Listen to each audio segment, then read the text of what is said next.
Well, hello, Healthcare Experience Matters listeners. Your host, Casey Callanan, is back for today's episode that I'm really excited about. We're talking with Catherine Richards Golini.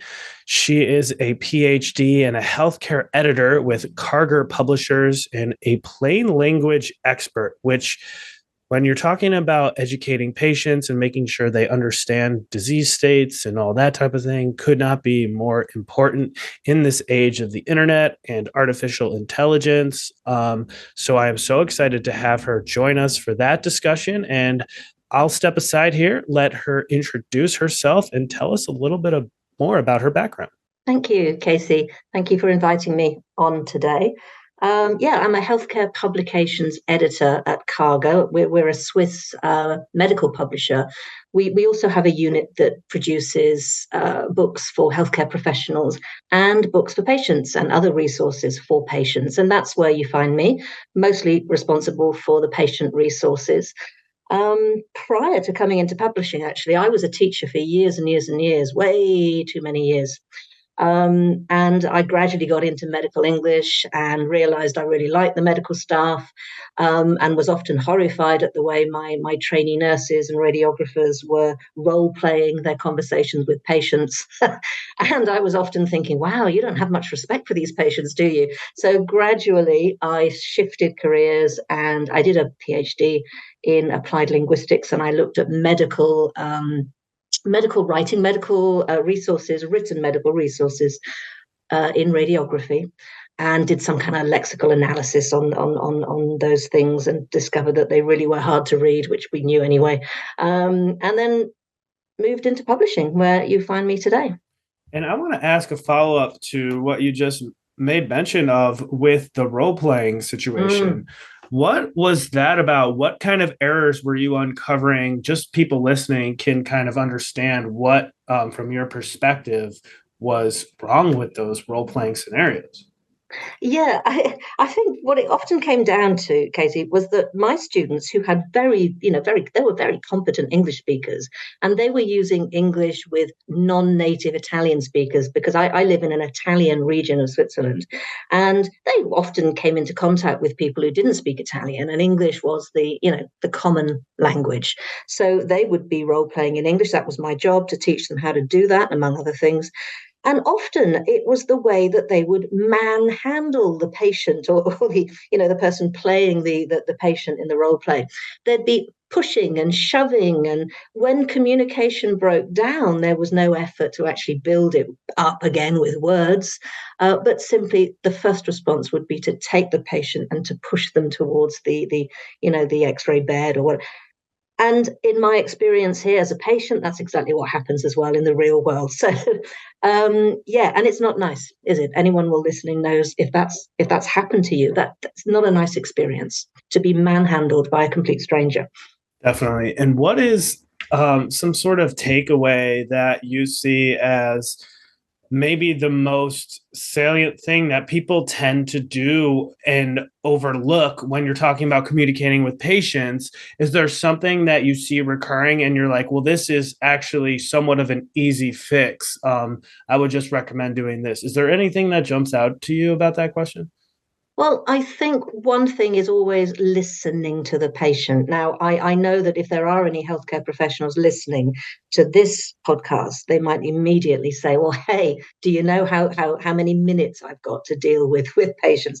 I don't have time to listen to the patient. So perhaps it's not an easy fix, Casey, but at least it seems to be an easier fix than some of the other things we could do. And that's training students of any healthcare professional. It doesn't matter if they're a nurse, a doctor, a radiographer, anyone who comes into contact with patients. They need to be trained how to communicate with patients. And it rarely gets done. Nurses do a lot more of it, of course. But even today, I know that there are medical schools who don't teach their medical students medical communication. And we've got doctors coming out with their qualifications being unable to effectively speak. And then, of course, if you feel that you can't speak properly, you're not being understood, you don't know how to approach it, it must be very frustrating for a doctor in that scenario. And the first, perhaps the easiest thing to do is to manhandle and to not communicate, to shut down, and to not say what perhaps needs to be said.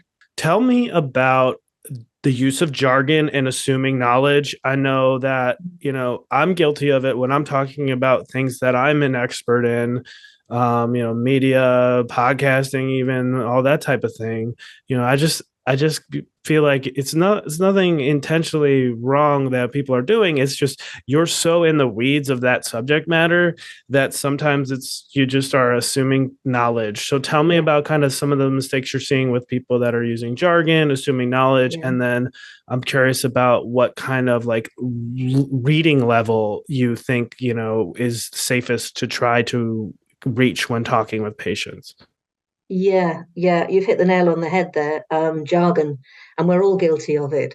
We're all guilty of it. You might be a great cook and you might know your way around all the ingredients and the equipment in your kitchen, but if somebody has never cooked an omelette in their life, they'll have trouble following you as you passionately explain your latest recipe. So yeah, this is a huge problem.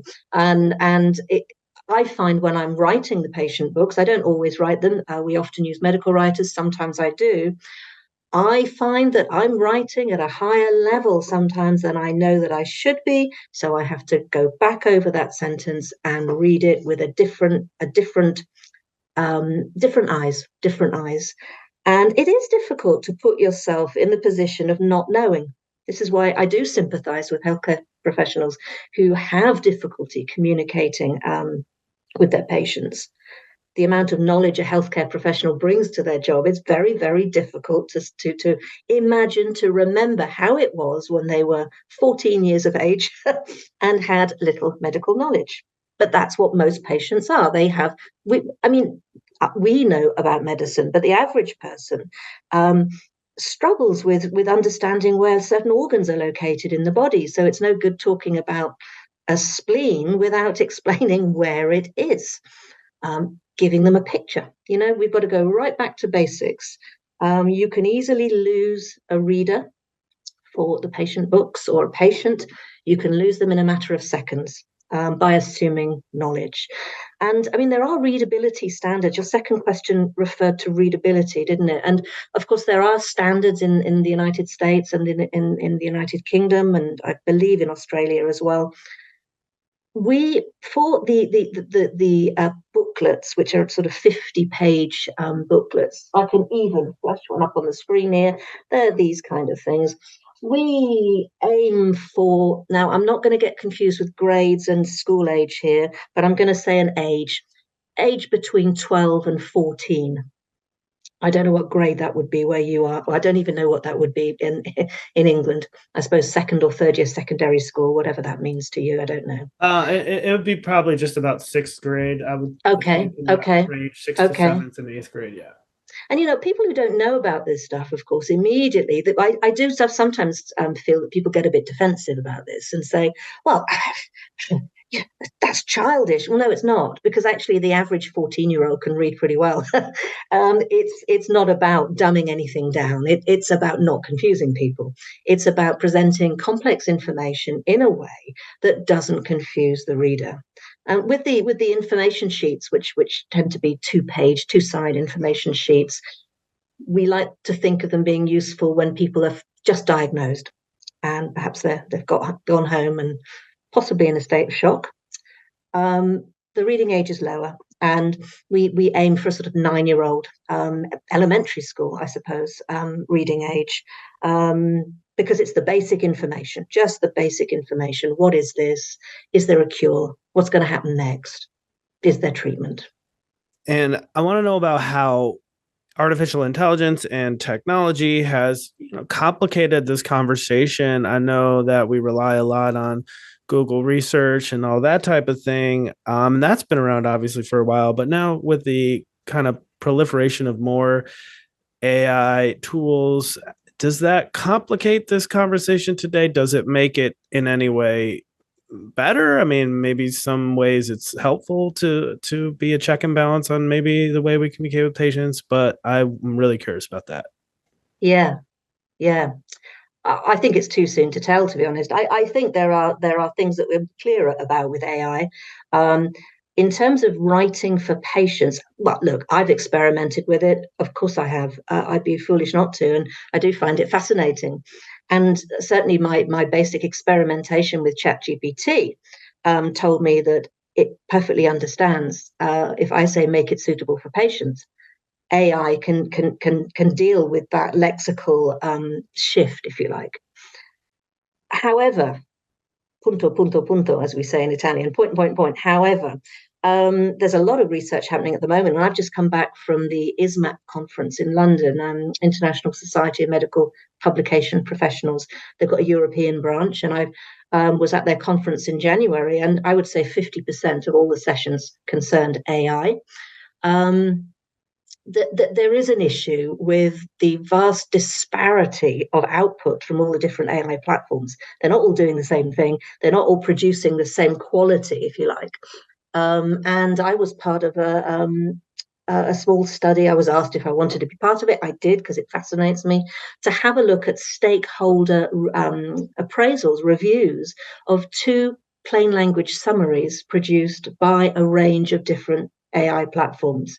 So on the one hand, it was very interesting to see the differences between these AI platforms, given the paper, there were 2 papers.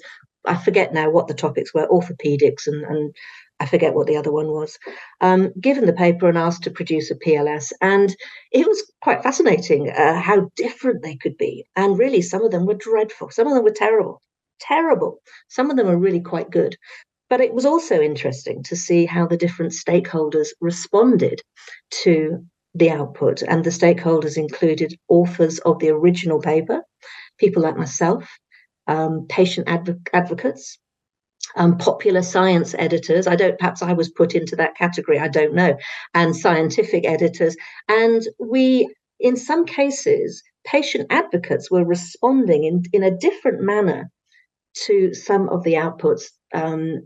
And that I found that fascinating. And I think we might go on and do a second study to investigate that a little further. So I think, the jury's out there, Casey. What it will bring for patient resources. I think certainly for short, plain language summaries, these are already being produced by AI, and they're doing a reasonable job, right? Anything longer, anything more complex, I don't think we're there yet, but it won't be long, probably. Yeah, this has been a great discussion. And I want to ask about something you mentioned towards the beginning of this podcast, and that's the multilingual setting, patients in the multilingual setting. I know we've had an episode of this podcast that I'll link to in the description of this episode, where I interviewed a person on this subject matter who was working in a New York City hospital that had a lot of different languages being spoken. You're in a part of the region where there's multiple languages being spoken. Just talk to me about that whole, complicated situation where there are multiple languages being spoken within one institution and how to navigate that. Yeah, and I would imagine in a city like New York or London, of course, which is another hugely multicultural city, can be hugely problematic, particularly in the A&E, the ER setting. I think here in Switzerland, to be honest with you, most healthcare personnel have enough English or enough of the other native language here in Switzerland, German or French, to manage. I think the complexity comes when you're in a city like New York or, as I said, London or Paris, any of these big cities, where you've got residents who don't speak the local language, but they come from all over the world. And of course, you're going to have tourist patient traffic as well, but the residents who live in our cities, who's perhaps because of their generation, perhaps they're the older residents, they're speaking their native tongue at home, they've never really got a handle on English. And then you're faced with translation problems, aren't you? And that's an interesting area. I don't know a huge amount about it, except to know that it's fraught with difficulty because, firstly, you've got to pay translators, and if city councils or hospital systems or whoever are not willing to pay them, you've got to find them for all those languages that are obscure. and that's not always easy. You end up relying on family translators, or the guy down in the pathology department who you think speaks the same language, and you give him a buzz to come up. That's that happens. We know it happens, and it's hugely problematic. Yeah, that is very well said. It is a very complicated issue. I'll, like I said, link to the episode for people that want to check that out. Really, I appreciate your response to that. And I always like to give a chance for our guests to leave us with any final thoughts. If there's anything that I missed asking about that you wanted to make mention of, please go ahead now and do so. Well, firstly, your questions have been great because you've really covered all sorts of areas that I find interesting. Sometimes I'm asked just about plain language summaries or just about AI, and you've covered a lot of different topics, which is great because I love talking about this stuff. I was thinking of something earlier when I was getting ready for this interview, Casey, and I was thinking there's a lot of talk about misinformation at the moment. Right, misinformation on the internet, and we've got to make sure that people aren't misinformed. And I think I totally agree that we've got to make sure that people are not misinformed. But I do wish that we paid as much attention to raising health literacy standards as we do to the fear that people might be misinformed on some patient forum somewhere. Health literacy should be everybody's responsibility, and it should be taught in our schools. It should be taught at elementary school. It isn't, as far as I'm aware, it isn't. But if we paid just a fraction of the attention to that, to raising standards and raising levels of health literacy, we perhaps wouldn't be faced with the fear of misinformation. That's probably not what you expected me to say. No, that's a great way to put a bow on this conversation for today. I think I'd love to have you come back on and dive deep on some of these topics even more. It'd be a pleasure. This has been an amazing conversation. I want to thank you for making time for the Healthcare Experience Matters podcast today. Our guest has been Karger Richards Golini. She is a healthcare editor with Karger Publishers, and she is a plain language consultant, as you can tell. Very, very great conversation here today. And I, again, just want to thank you for your time. Thank you. It's been a pleasure. Thank you.